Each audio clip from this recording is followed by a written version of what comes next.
김승욱 중앙대학교 경제학과 교수님과 애덤 스미스에 대해서 이야기 나눠보도록 하겠습니다.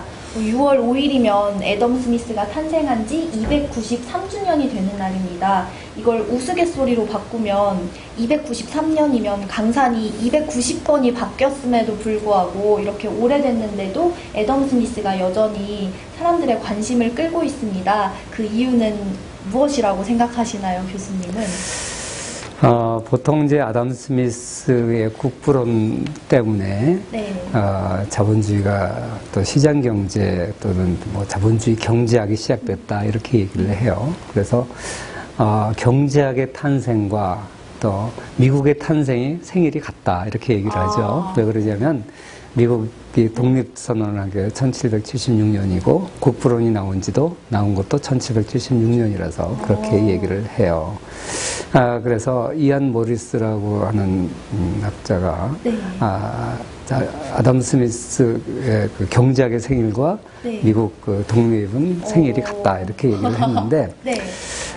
아무튼 그 자유주의 시장 경제의 기초가 되는 이 국부론이 등장한 이후에 네.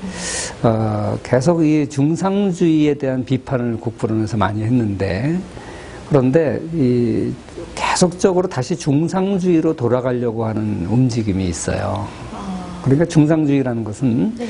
결국 그 정부가 규제를 하는 것이 바람직하다. 부국 강병을 이루기 위해서 정부가 규제를 하는 것이 바람직하다.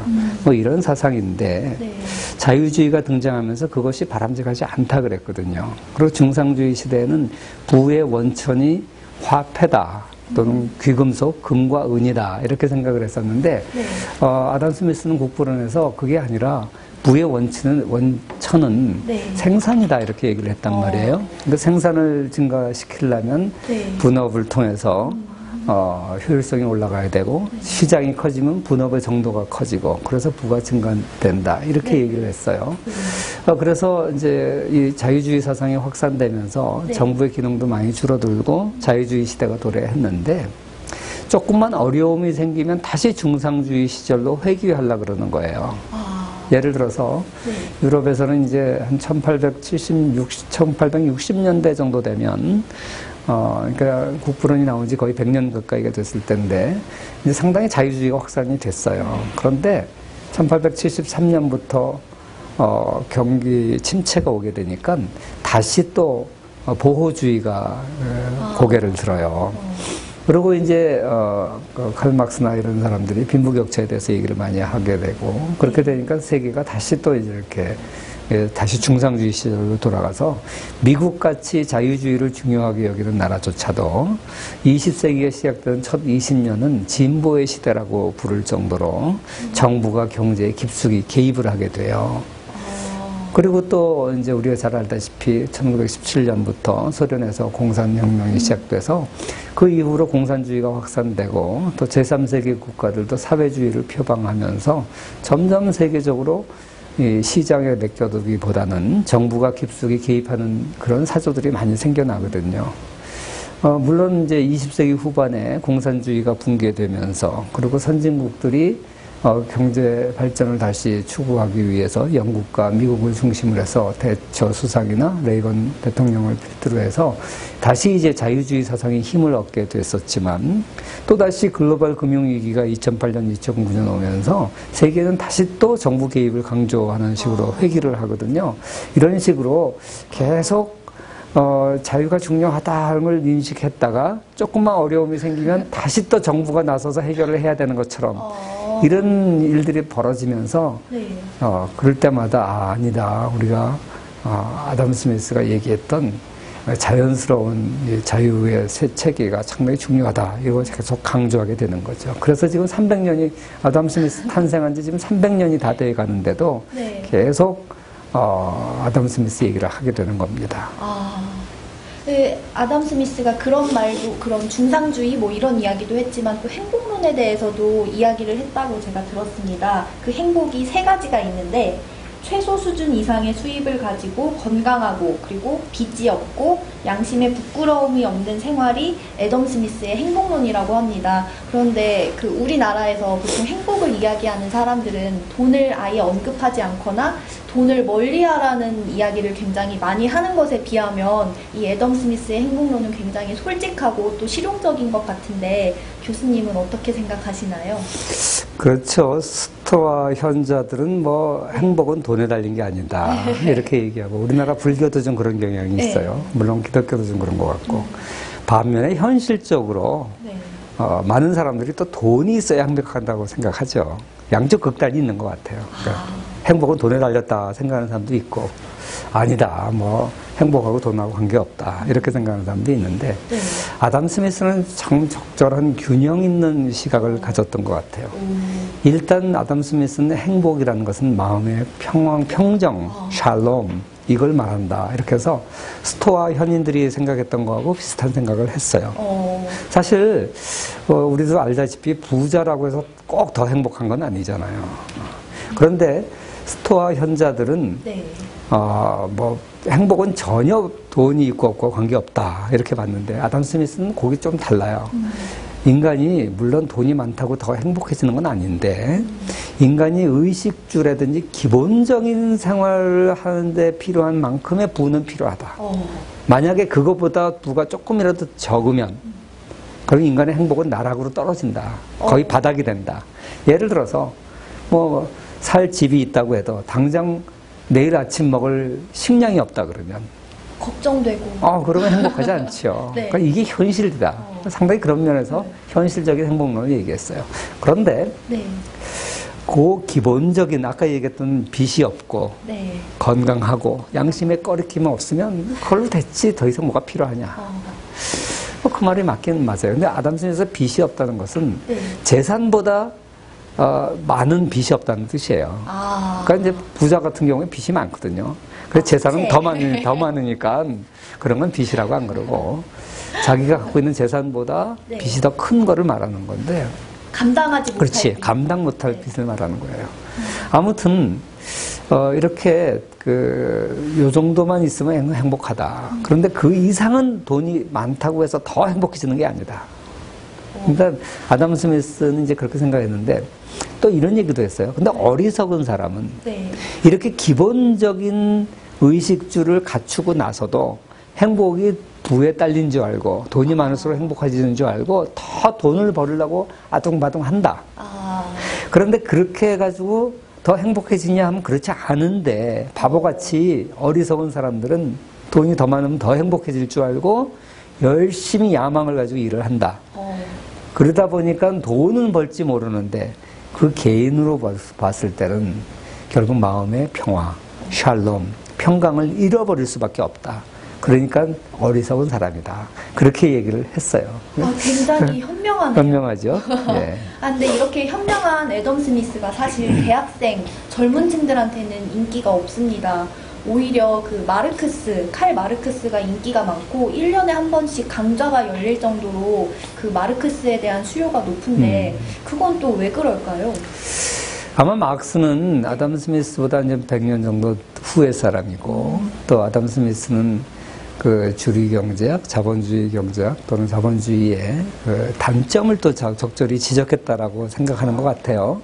그러니까 이 자본주의는 빈부격차라고 하는 문제점을 해결을 못했는데 마크스는 여기에 대한 해결점을 제시했다라고 생각해서 많은 사람들이 더 열광하는 것이 아닌가 이렇게 생각하고요.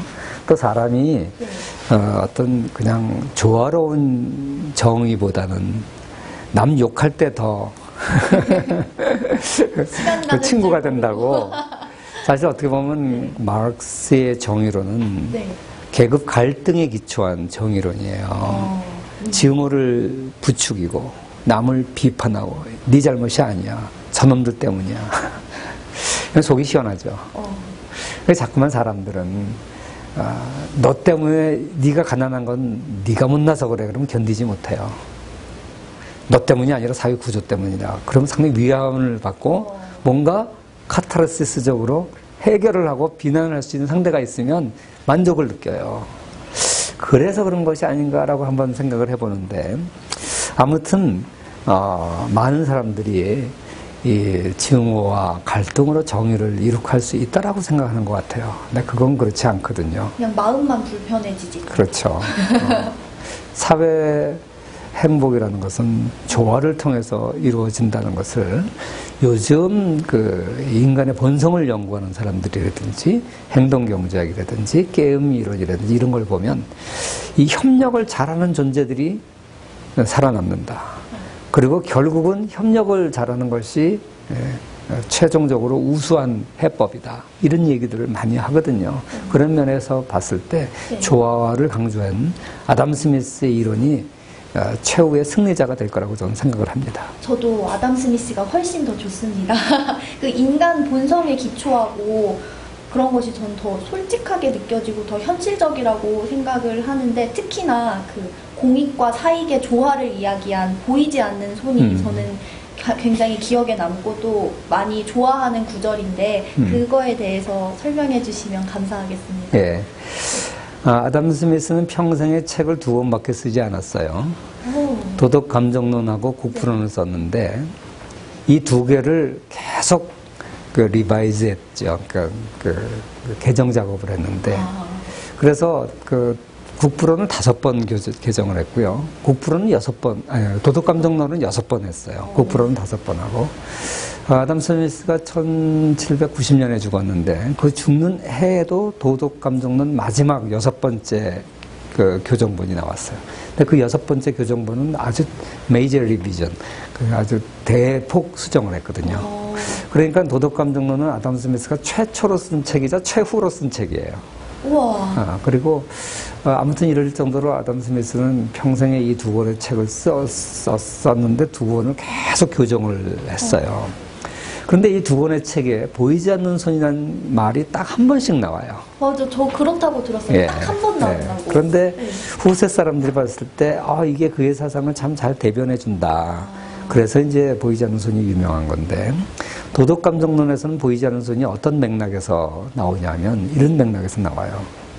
경제 발전과 인간의 행복론이 어떤 관계가 있느냐, 이런 이제 것을 설명하면서 나와요.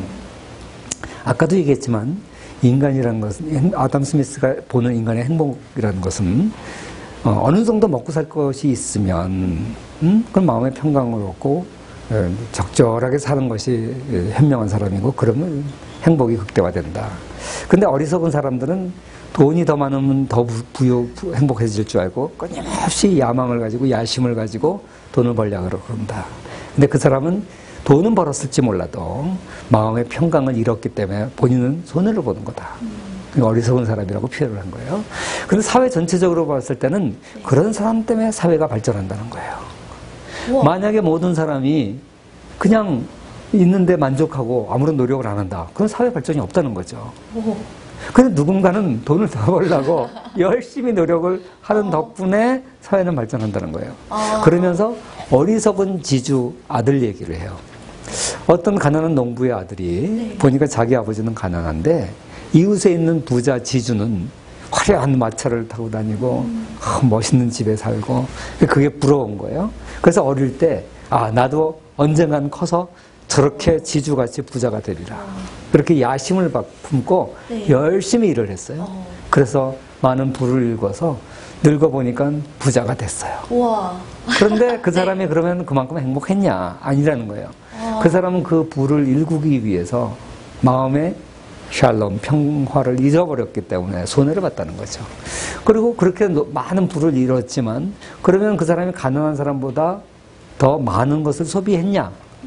그렇지 않다는 거예요. 어차피 가난한 사람이나 부자나 하루 3끼밖에 안 먹는 건 똑같고, 뭐 가난한 사람보다 더 사치스러운 식사를 했을 것이고 사치스러운 마차를 탔고 더 좋은 집에는 살았을지 몰라도 생활 필수품 면에서 그냥 허기진 배를 채웠다는 면에서는 큰 차이가 없다는 거예요. 그러니까 결국 그 사람이나 부자나 가난한 사람이나 비슷비슷하고요. 그 욕심장인 부자 지주가 그 많은 부를 일궜지만 자기가 어차피 다 쓸 수 없기 때문에 결국 그 부를 누구한테 나눠주느냐. 소작인들한테 어느 정도 먹고 살고 줬어야 될 거 아니냐. 또 자기 마차를 몰아주는 마부한테도 어느 정도 먹고 살 거를 줬어야 된다는 거죠. 그러니까 그 사람들도 하루 3끼 먹은 건 똑같다는 거예요.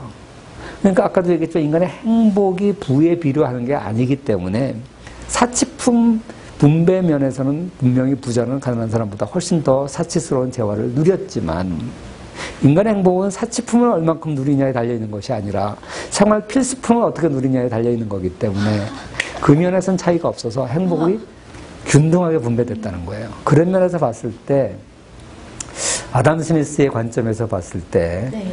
이게 바로 보이지 않는 손이라는 거예요. 그러니까 원해서 의도하지 않았음에도 불구하고 결과적으로는 비슷하게 행복이 분배됐다. 이런 의미에서 보이지 않는 손이라고 그런 거예요. 아담 스미스의 도덕감정론은 God, 하나님이라는 단어가 굉장히 자주 나옵니다. 그런데 그 아담 스미스가 얘기했던 하나님이라는 것은 네. 지금 기독교에서 얘기하는 그런 하나님, 우리가 기도를 하면 간섭하셔서 소원을 들어주고 이런 섭리하시는 하나님이 아니라 창조주 하나님을만 생각해요. 그러니까 창조주 하나님, 오늘날 믿지 않는 사람도 어떤 절대자가 있을 거야. 이 자연 법칙이 일종의 하나님 같은 걸 거야. 이렇게 생각하는 사람들이 있거든요. 그런 거하고 가까워요.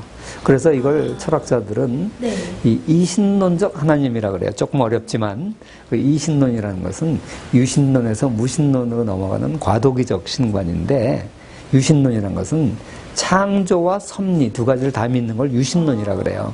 하나님이 이 세상을 창조했다. 그리고 지금도 다스린다. 이게 섭리 사상인데 무신론은 두 가지를 다 부정하는 게 무신론이죠. 그런 게 어딨냐. 네, 그런 게 어딨냐. 이신론은 창조는 인정하는데 섭리는 인정하지 않는 거예요. 마치 시계공이 시계를 만들 때 시계를 만들지만 지금 1시, 2시 가는 것을 손가락으로 이렇게 움직이는 건 아니잖아요. 그런 식으로 창조한 조물주는 있는데 이 세상을 움직이는 것은 창조주의 손가락이 아니고 법칙에 의해서 돌아간다. 그러니까 만유 인력의 법칙같이 이 인간 사회에도 법칙이 있다는 거지. 그 법칙 중에 하나가 보이지 않는 순과 같은 거예요. 그래서 이 지주가 의도하지 않은 어떤 힘에 의해서 행복이 분배된다. 그런 면에서 이제 도덕감정론에서 보이지 않는 선이라는 단어를 딱 한 번 썼어요. 그게 이제 국부론에서는 어떤 식으로 나오냐면, 네. 그건 국부는 상당히 앞부분에 나오는데, 번역서 같은 경우는 한 40몇 페이지인가 나와요. 근데 거기 어떤 얘기냐면, 우리가 아침에, 서양 사람들이니까 우리처럼 밥과 김치를 먹는 게 아니라 빵과 고기를 먹는데, 네. 우리가 아침에 빵과 고기를 먹을 수 있는 것은 그 푸주간 주인의 자비심 덕분이 아니라 그 사람이 돈을 벌려고 하는 탐욕 덕분이다.